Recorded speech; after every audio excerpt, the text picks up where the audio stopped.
Hi everybody, thanks for stopping by. My name's FM19, and this is the 5-year update as to what happened with SC Bastia after I retired. I have not looked at this. We're both going to be finding out together what's happened, who's moved on, who's come in. Is Hussein Kaplan still at the squad? Fingers crossed he still is. So let's find out.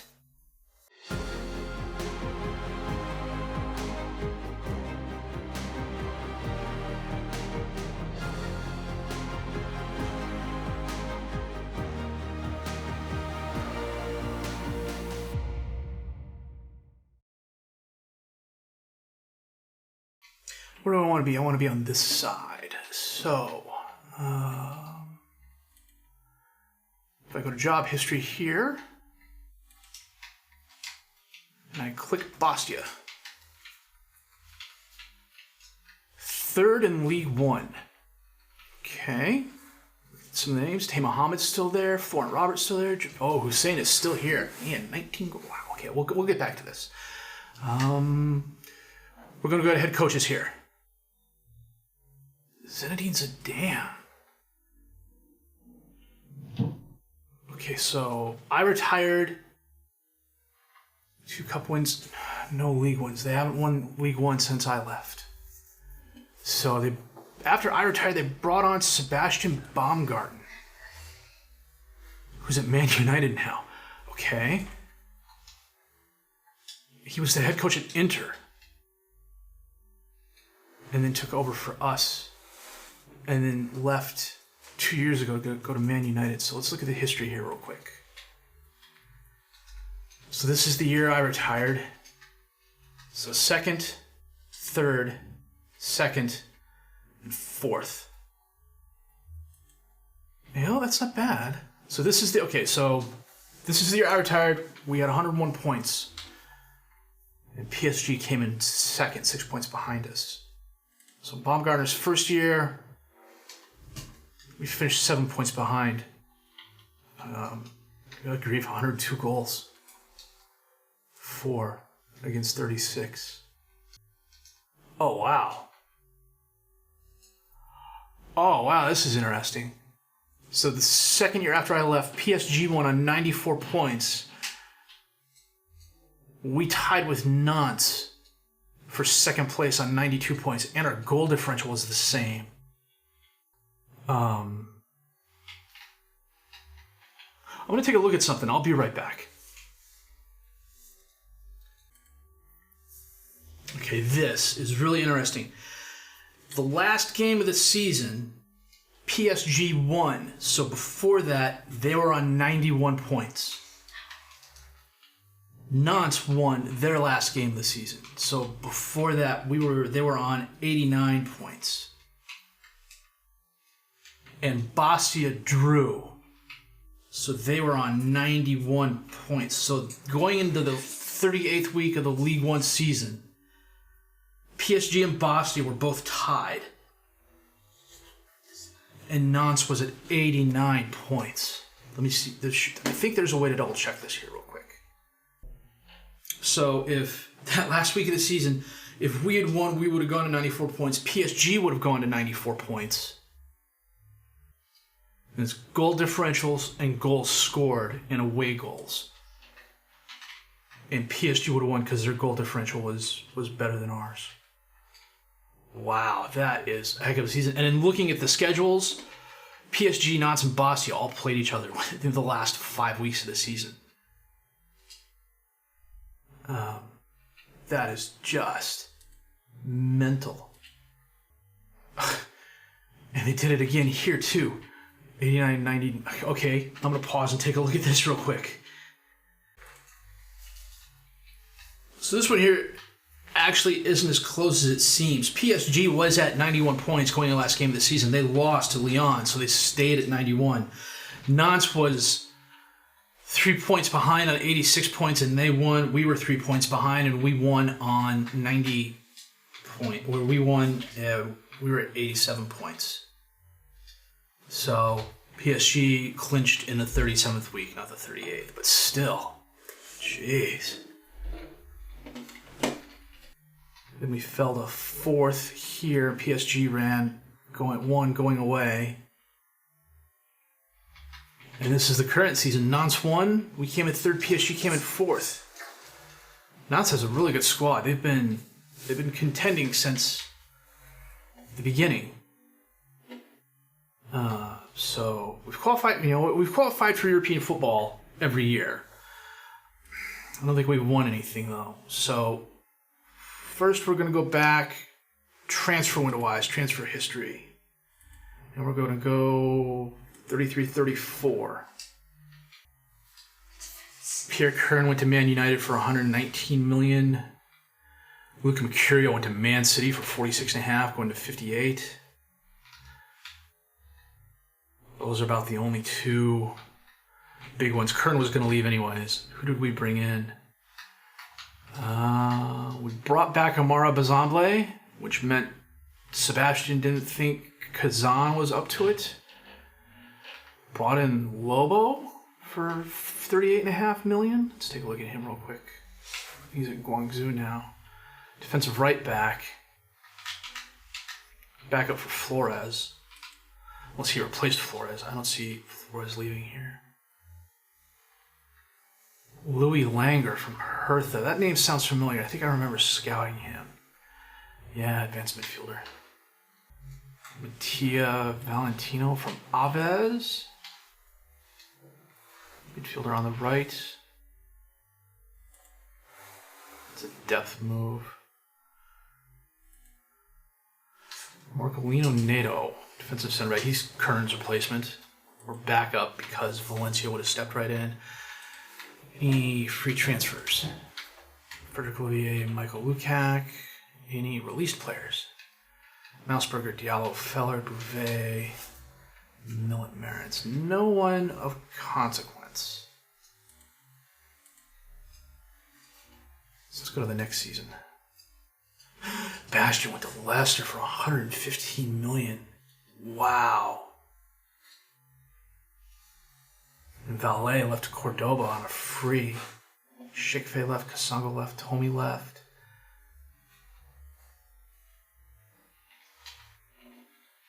Gerard left. Christopher Besso went to Leicester as well for $33.5 million. He was... I brought him in, I think. Yeah, from Braga for 2.4. And he never got playing time for us. I kept loaning him out. But Leicester paid $26.5 million for him. So Leicester has Bastion and I think I got Valencia too. Okay, I totally skipped ahead on that. We paid $66 million for Stefano Esposito. Okay, he replaced Bastion.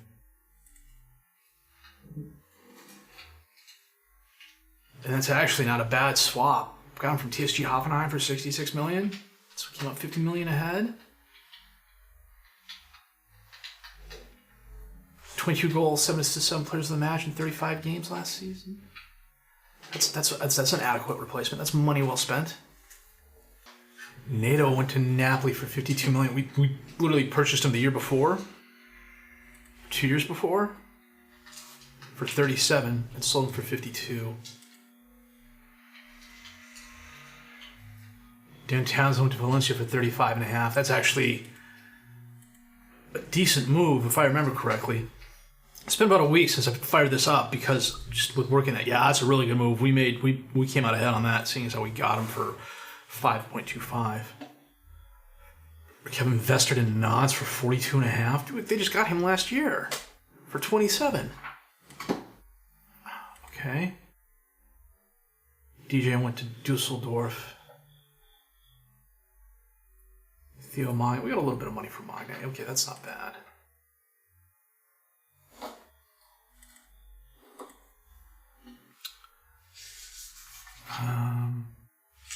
No real names of consequence here that I remember. Dimba from Gremio. Advanced midfielder on the left. Merrill was a lone player. Advanced midfielder center. I see what's going on here. I played that 4-2-4, and that's not a standard formation that coaches play.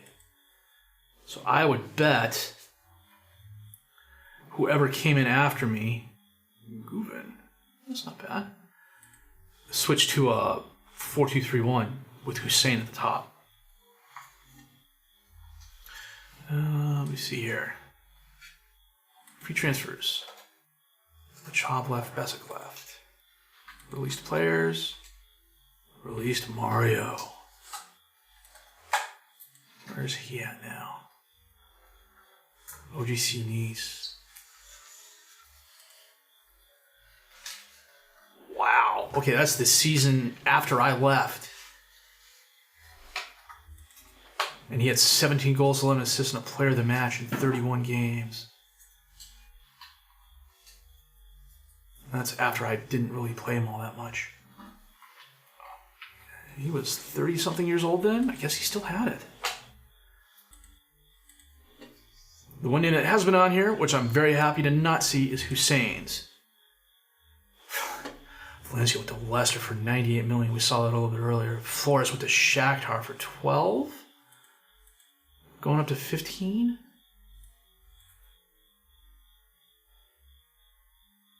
That's not bad, considering you paid $60K for him. And Guven, we turned around and sold to Bayern. Gerrard went to Southampton for 15.75. That's not too bad. He was a quality player. He was one of those players who was 3-star current, 3-star potential, but he was definitely a good player for us. Lost a little bit of money on him, but that's okay. Alberto Lobo came from Palace for $38 million as a defensive right back. Went to Chelsea for 33.5. That's okay. Macrani we got $1 million for. That's actually not that bad considering he is a Bastia original. Kazans. I still think Kazan would have been a very good keeper. He just got no game time after I left. Because they brought back Bazamble, who was actually on the squad years ago. Who did we spend money on to bring in? It's Santa Kamara. That name sounds familiar. Defensive midfielder on the left. But Kamara's a pretty common name. Albert Ceballos for $42.5 million. Midfielder on the left, advanced midfielder on the right. Bryce Ruiz from Lyon. $21.5 million, defensive midfielder, 21 years old. So they've kept up this policy of, wait a minute, Man United. That's okay. So bought Bryce Ruiz for $21.5. Sold him for $60. That's next year. Okay, let's take a look at free transfers here. Graziani left. Released players. Ballack. Okay, we'll go to the next season. This is the last one. Barrero went to, good grief, nonsense buying every freaking buddy. $111 million. Holy cow.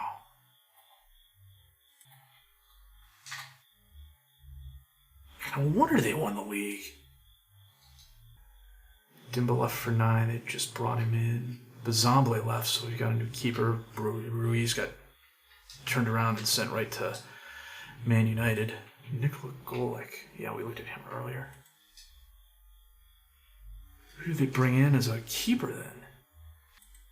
Raimundo from Palace, maybe? Nope. Not Marcos from Corinthians. Morgado on a... No, he's a backup. Conway Schulten. Fielder. Free transfers here. Ferroni and Mizrazi. Released players. We released DeLonge, so we know it's not him.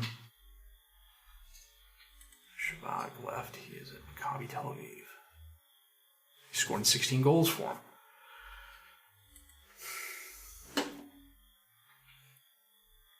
Brought him in on a free. He can never crack the starting lineup. Instead, he's playing in Maccabi Tel Aviv and scoring 16 goals in 35 games. If I kept playing the 4-3-3 or the 4-2-4, he would have been a contributor. Okay, so it's the last season. So let's take a look at the squad then.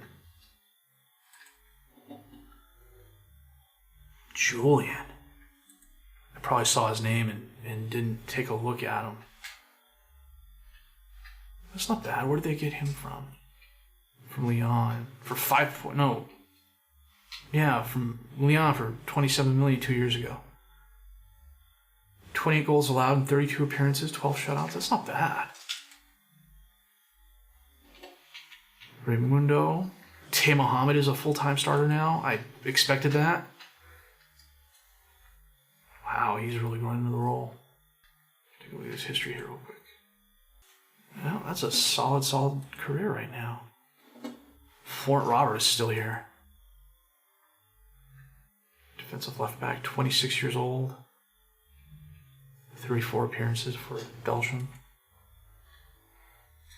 Solid contributor still.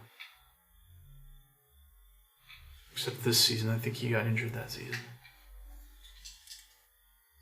Louis Long, Javad Rashidi is still here. World Soccer's global superstars. I want to take a look at something. 7 yellow cards there, 8 yellow cards there, 6 yellow cards there, 8 yellow cards there. Then it's 12, 8, 17, and 12. New coaches must have come in and put the fear of God in it. Lord knows I couldn't. I would have thought he would have moved on instead of Barrero, but that's just me. Not a goal scorer. Decent assist, though. His defensive work's top-notch, though. 5.14 tackles. Well, that was there. If we go up here, 3.47, 3.51, 3.65, 3.2, yeah. Hussein Kaplan. Advanced midfielder on the right. That's interesting. 28 years old, 113 appearances, 68 goals for Germany. That is a solid career. Surprised they're not playing him as striker. I can see why they're playing him at advanced midfield on the right. I'm just surprised they're not playing him as striker. 22 goals, 9 assists, 7 players a match for an 8.01. He got injured that year. 26 and 8, 19 and 6, 10 players a match, 17 players a match there. Wow. Max Ibsen. Advanced midfielder. Yeah, they're playing a 4-2-3-1. 18 goals, 11 assists. It's after Tomasi had 17 4 years ago. David Sargent's still with the club. Advanced midfielder on the left. That's interesting because he's not... Well, when I had him, he wasn't all that left-footed, but okay. 8 goals, 8 assists, 2 players in the match. 13-12. He took over for Gerardo, which actually was something I was considering doing. So this is a good move. He's an adequate replacement for Gerardo. He's a good complement to Kaplan. Farias is still here. 32 years old now. Still a solid contributor. 22 goals, 9 assists 3 years ago. 39, 14, and 7. That's still a solid contributor, even for being 32. Any other names? Beinlich is still here. 29 years old now. Still a solid defensive center back. Fabian Hack is still here too. I would have thought he'd been one of the other ones to move on. They must be playing him at midfielder. Yeah, they're playing it well, defensive midfielder. World Soccer global superstars. 25 years old. 6 goals, 9 assists. 3 goals, 13 assists the season after I left. Wow. 2 and 5. That's just phenomenal. Where do they have him playing? I clicked the wrong button.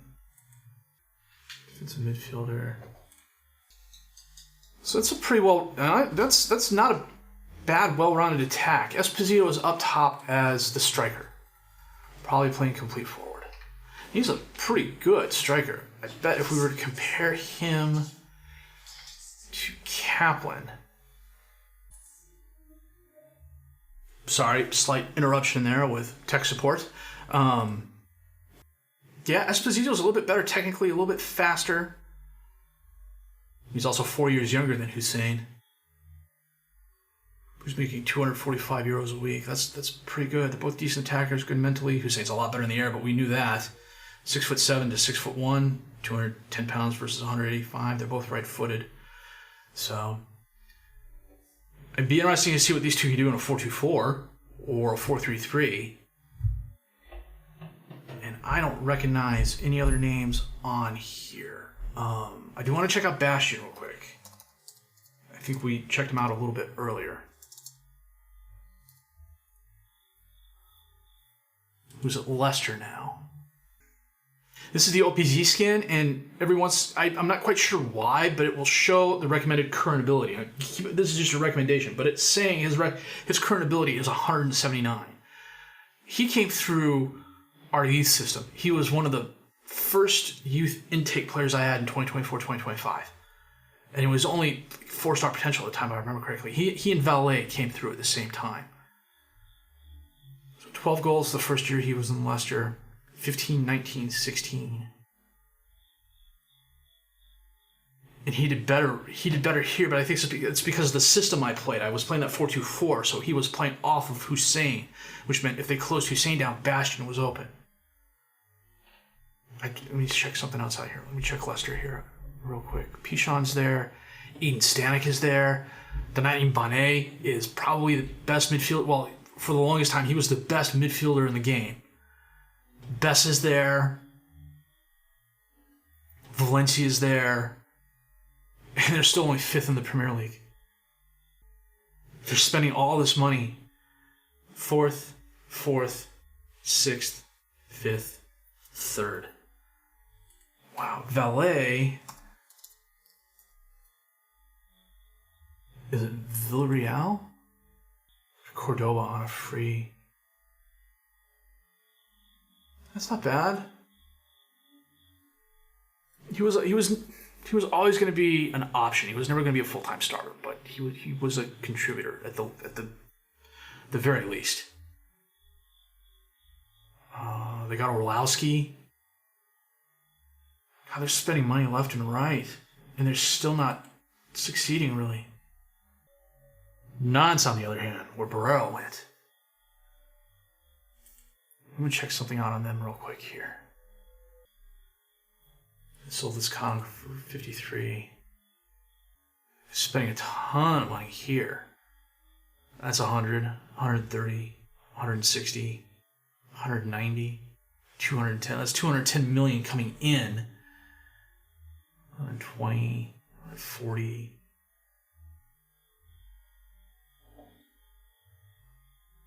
160. 220 going out. So they're selling as much as they're spending, at least that year. Oh, they sold Stanek for 180 million. That'll do it. And then they turned around and they spent 45 for Orlowski. It's 100 there. It's 155, 180.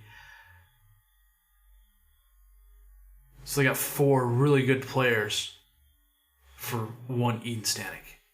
And then they spent a little bit more money too.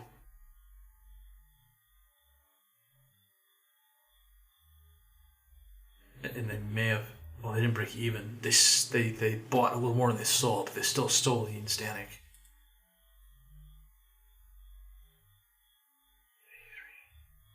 170.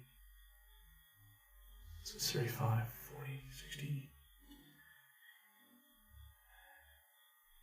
And they turn around and sold Orlowski to Leicester as well.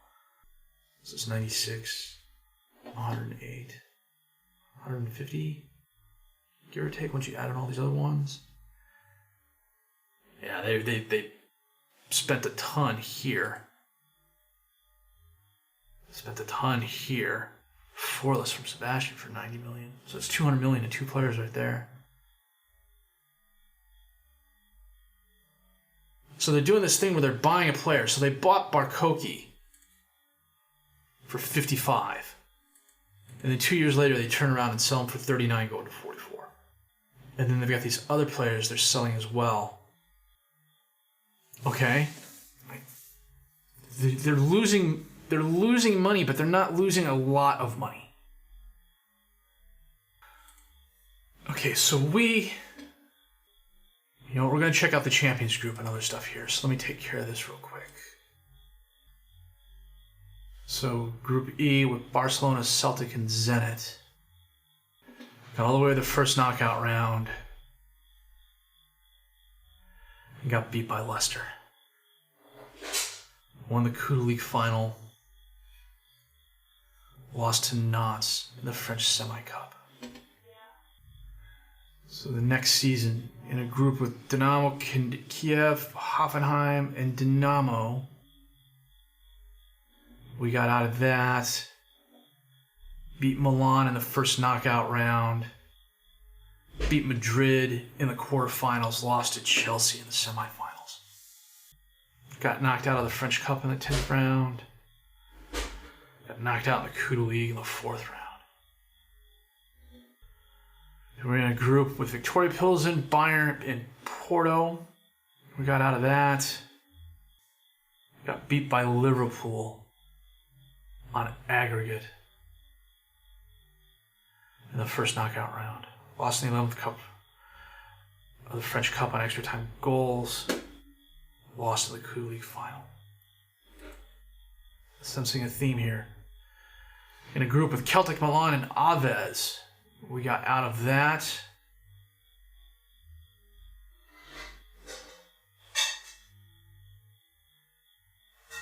Got beat on aggregate by Barcelona 7-1 in the first knockout round. Won the French Cup. Okay, last season here. In a group with Aves, Milan, and RB Leipzig.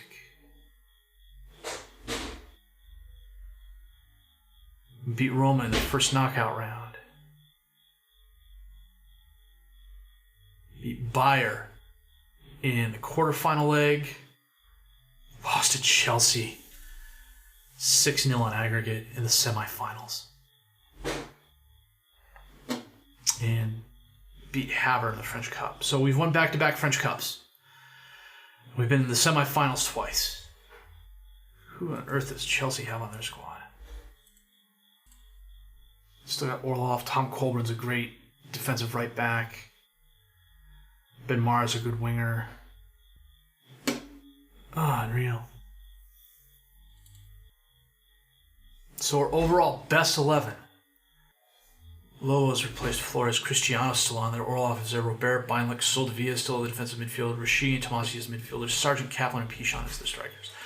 So if I go back, see, they switched the formation to a 4-2-3-1. Which I can understand. Kay Scholten, 15 appearances? Julian in goal.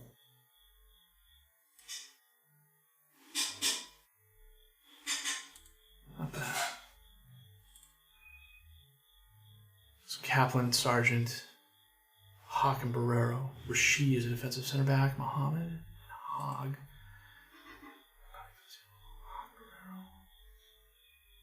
Sergeant Langer, Farias, Kaplan, Barrero, Hawk. And this is the first season after I retired because I brought back Bazamble, put him in goal ahead of. And Nato was Kern's replacement. Tomasi had 17 goals from the midfield position. And then this was my last year in the 4-2-4. League 3 is up to 3rd in the world, having fallen down from 2nd. PSG, four straight wins after us. We won twice in 3 years. And then Nantes has won it, which is really, really good. And Kaplan's still an elite striker. He's not... Oh, jeez. That's annoying.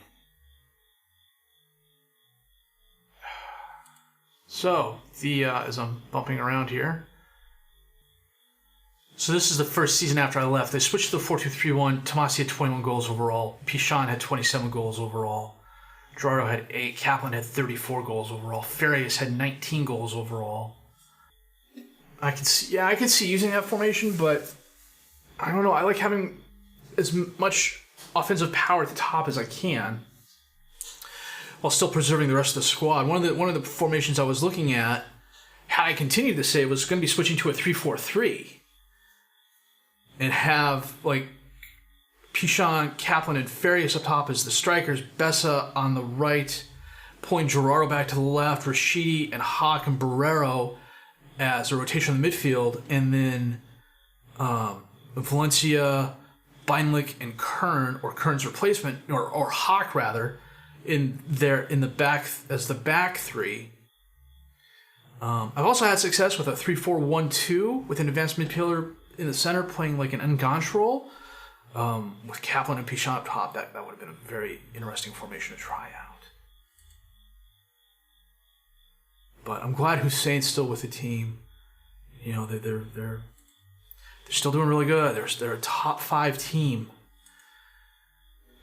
in League One, and we've come close in the Champions League. Just always a bridesmaid, never a bride. That's where we're at, which, considering where we started, is quite the decent accomplishment. So I'm going to end it here. If you have any questions or something you want me to look at, let me know, and I'll see what I can do.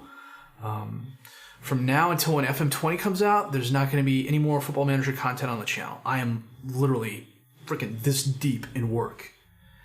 And this is the first time in a long time I've been able to sit down and get some sort of recording done. And actually what's going to happen is, as soon as I get done recording this, I am going to turn around and edit and get it posted to go out tomorrow. So, as I said, any questions you want me to try and answer, let me know. I'll do that down in the comments below. I'd be interested in your feedback on how you think the squad's done. And that's pretty much it. If you did like what you see and heard, please have a like, subscribe to the channel for more content. At least a lot of FM20 content. I am going to be doing a save on that. Probably 3 uploads a week. At least that's the plan. And Custer had a plan too. And then, it's written in Jelawanaha, Texas Day, and all these other things I like to say. But that's the plan. Hopefully, as the winter rolls around, my work will calm down just a little bit. But I'm not going to hold my breath. So, anyhow, as I was saying, if you liked what you've seen and heard, please have a like, subscribe to the channel for more content. Questions, criticisms, comments, leave those down below. I'll answer those as fast as I can. My name is FM Jellicoe. I thank you very much for watching.